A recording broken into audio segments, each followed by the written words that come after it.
My name is Emma, and I'm the founder and executive director of the Environmental Defense Initiative. My name is Kaylee. I am the TikTok director and networking coordinator of Teddy. I'm Leola and I'm sustainability director, and I'm looking forward to talking to you all about sustainability things. So, the purpose of our expert interviews is to inspire youth to pursue careers in sustainability, conservation, and basically any field related to the environment. So, without further ado, we're going to jump right into our questions for today. Yeah, so I'm just gonna start us off with some background information, kind of. If you could really kind of just think back, where do you think your passion for sustainability and conservation really started? Was there a moment for you? Or was it just kind of always there? Yeah, actually, it's interesting. I don't remember an exact moment, but I actually had a career very different than sustainability. And I kept feeling more and more drawn, seeing how much the earth was in need of our care instead of destruction. And so I just kind of pivoted my career, and I actually bridged in an interesting way, which we'll get into. But I was heading up employee benefits and wellness. And as I did my thesis for master's degree on wellness, nature and the environment, healthy eating and things like this all were very apparent in the kind of work I did. And then what I did was I pivoted and I did sustainability and HR work for a B Corp, so a company that has a purpose of environment and social justice. So it's sort of interesting in this conversation with me and with other young people who might be considering a career in sustainability. Your career may not necessarily be directly related to the environment, but you could work for a company whose mission or nonprofit or this sort of thing is part of doing environmental type of things. Yeah, I think that's really important too, because it shows how you can change your passion later in life, and it could work out beautifully. Yeah, indeed. Yeah. And next, how did you know you wanted to pursue this career? I know we kind of touched on it before, but how did you really just knew?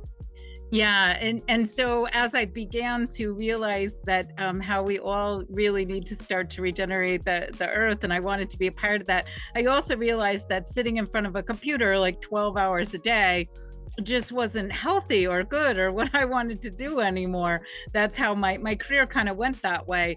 And so it became really clear to me that sometimes it's something within you just drives you there. But I always loved being outside. I'm an active, outdoor activity type of person to begin with. So I think that probably was a natural realization for me that I needed to do stuff to help the environment. Yeah, that's awesome. Definitely, thank you for that. So, now moving on to a little bit more of a career focus. So, what would you say being a sustainability director entails, and what do you do on a day-to-day basis for that job? Okay, so in terms of my transition from corporate America and heading up employee benefits, I did go and worked for a small B Corp part-time, doing both HR and the sustainability work. And when you're a B Corp, it means that every bit as important as generating a profit is to also have a positive impact on the environment and people. So the HR side of it, from a social justice, we wanted to make sure we paid everyone who is doing the same job the same kind of pay. Like, women can't be making less than men in the same job, this kind of thing.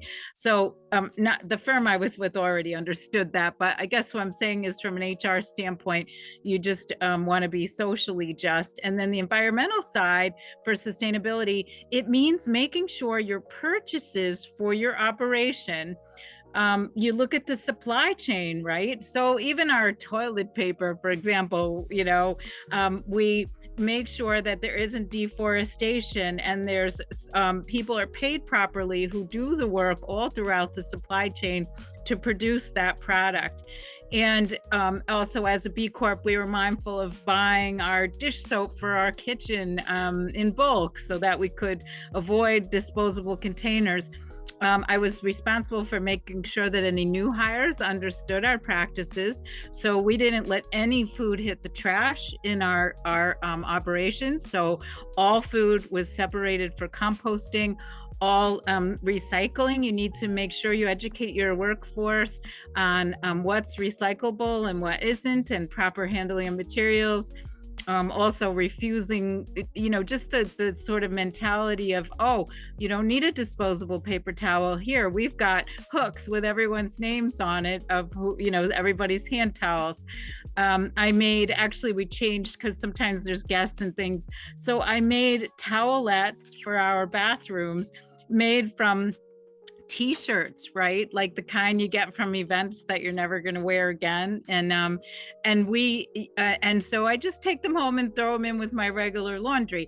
And so all of these things, every single business operation, we made sure that we could purchase responsibly for the business to have a not a detrimental impact on the environment or people.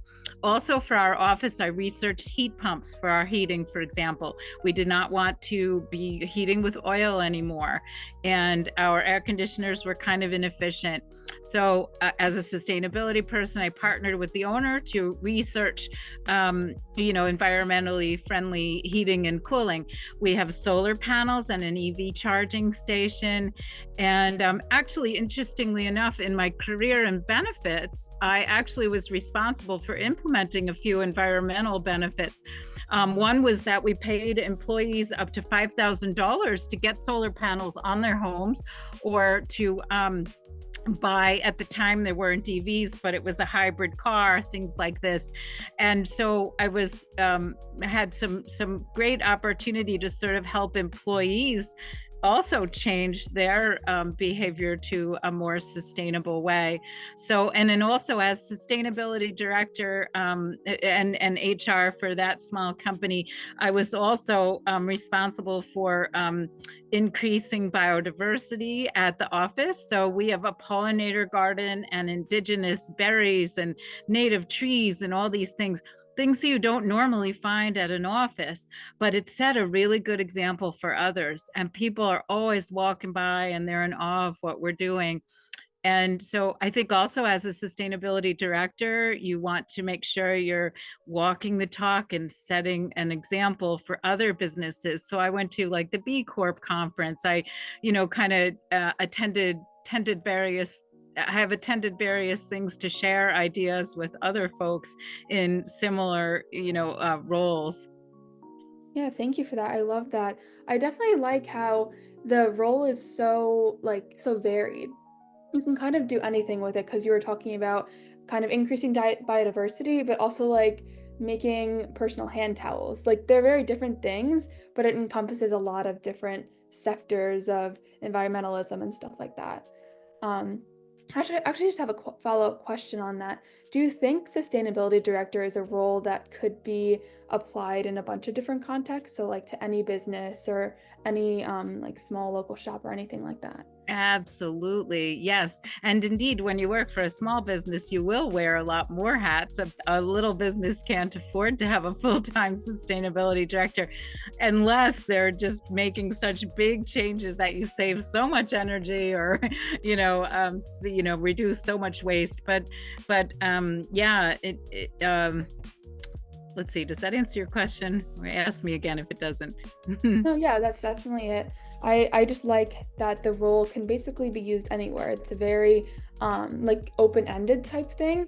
And it doesn't necessarily have to look the same on every business. Some might need more help with reducing fossil fuels and transitioning to renewable energy, and then some may be more focused on the biodiversity aspect that you mentioned. So I think it can fit in a lot of different places, which is nice. Yes, and indeed, the whole sort of green jobs movement, you need, accountants who know every profession can actually turn into a more sustainability bent. So a person doesn't necessarily have to go to, for formal training to be a sustainability director, but rather within whatever role they have, they can seek to either work for a company that's doing these things, or within their role, like I headed up employee benefits. That's usually medical, dental, life, pension savings, all that stuff. And I was able to implement wellness benefits and also the environmental benefit to reward employees. We also provided employees with a day off. Actually 2 days off per year if you were doing volunteering for an environmental thing during the workday. So, but again, accountants, whoever, all firm, if you're working for a solar firm or something, all of the roles need to be done in the company, whether they're sustainability or not. I guess I'm saying is, so there's an enormous opportunity for young people to, kind of be in all kinds of professions to transition to a more green and more just economy. Yeah, definitely. Thank you for that. So moving on to our last question in this section, what skills, traits, or experiences should people have if they're interested in pursuing a career like this? Yeah. Oh, again, it could be any because it can vary so much. If you're an outdoor person, you would, of course, look for something that's more outdoor. So in my work, for example, in a small firm, doing partly HR, but mostly, the pollinator garden and the sustainable lawn care and rewilding. And we actually have, oh, another thing, by the way, it's like if you have a community mindset, that's good too. So we have a special recycle shed in our parking lot that the community drops stuff off in. And what we did was there was a Girl Scout who wanted to work on her Girl Scout Gold Award, or a Boy Scout could do, as a Scout could do their Eagle Scout Award. She built us a really nice little recycle shed that looks just like our building. And we collect things like toothbrushes, toothpaste tubes, Brita and razors and phone cases and things you can't, wine corks, things you can't normally recycle. So I guess skills and traits, again, it could be just about anything. You just have to care that in your work that it has a positive impact on people and the earth. Yeah, so in terms of interested in pursuing a career in this field, well, here's the other thing. If you want formal education, any young person who's thinking about going to college, and by the way, a lot of this work, you can do without college, but things like repairing, by the way, is a huge sustainability thing. If you repair things instead of let them go to the landfill, or, so I would want to tell young people that there's tons of sustainability stuff, but you don't necessarily need a degree. If you'd like a degree, my partner and I are affiliated with one of the sustainability MBAs, and we, volunteer to help with their contests to be innovative and things like this, and a lot of environmental policy degrees. There's all kinds of sustainability degrees that a person could get.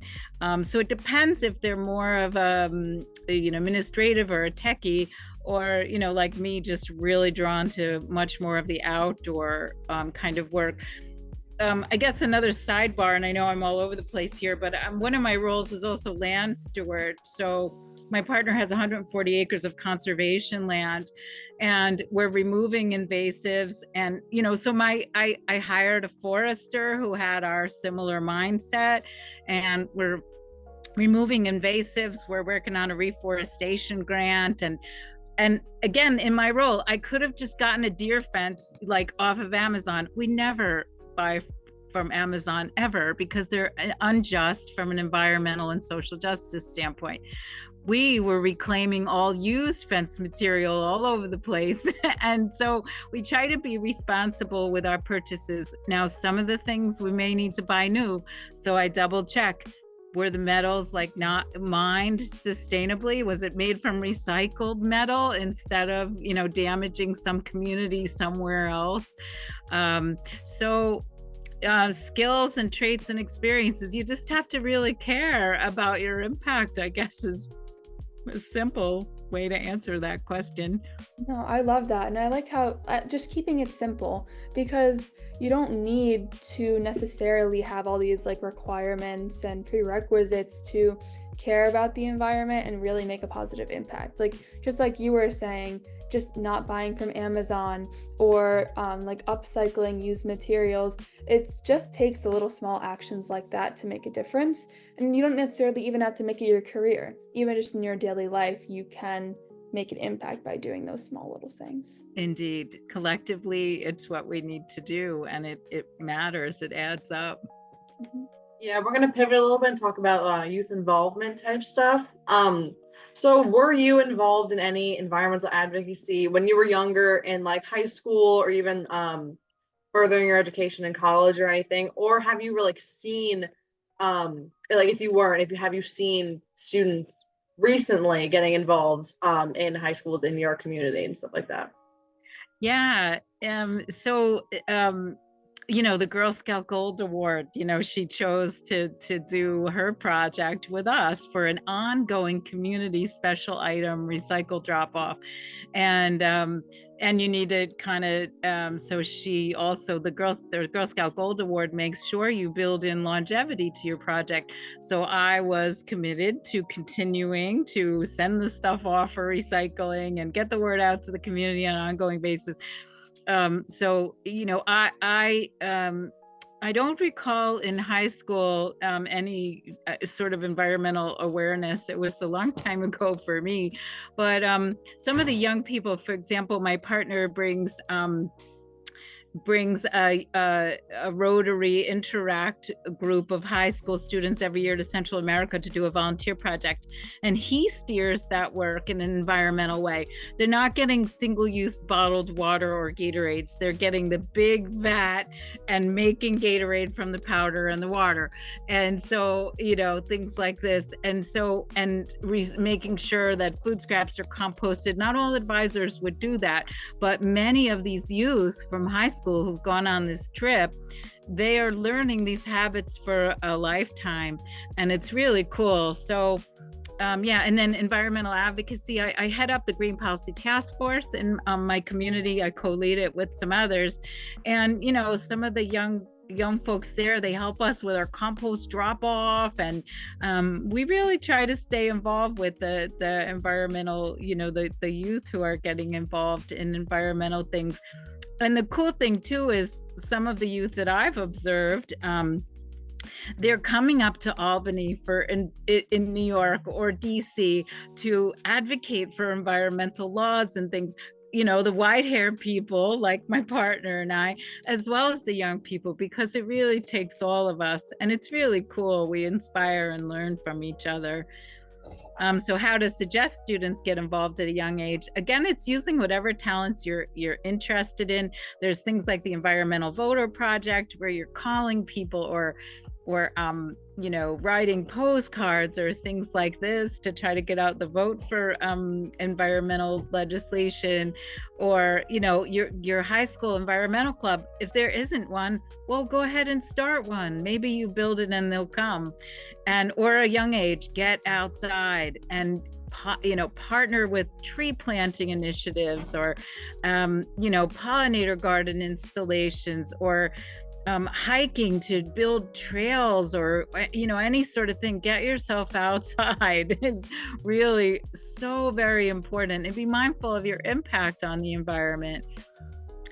And then a piece of advice for young environmentalists. Oh boy, yeah, this is important. You got to have tough skin, because you make 2 steps forward and 5 steps back sometimes, right?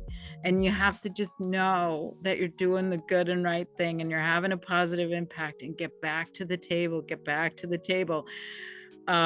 One cool thing is too, when you work together, the youth, in one of the communities where I live, there was a high school group who realized that their local municipality, their architecture board, or whatever you call it, they were denying solar panels because of the way they looked.